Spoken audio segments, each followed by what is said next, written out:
هنعمل شربات الحلويات من غير أي أخطاء، طريقة سهلة وسريعة.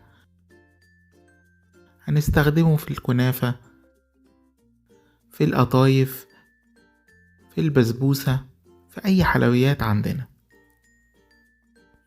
في كسرولة على نار متوسطة هنحط 1.5 كوباية من السكر، عليهم 1.5 كوباية من المية. والغلطة الكبيرة اللي ممكن تبوظ الشربات ان احنا نفضل نقلب فيه وندوب السكر على النار.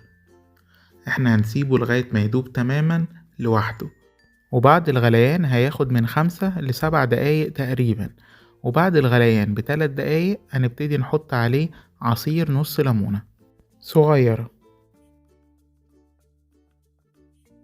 ونخلي بالنا من حاجة مهمة جدا، ان الشربات لما بيبرد بيتقل اكتر، فطول ما هو على النار ممكن نحس ان هو خفيف، بس اول ما بيبرد بيبتدي يتقل معانا. وفي الاخر هنحط فانيليا ونقلبه، وبعد كده ممكن نستخدمه على طول سواء بارد او سخن، كل واحد وعلى حسب الحلويات اللي هيعملها. ودي الطريقة اللي تخلي الشربات ناجح معانا كل مرة.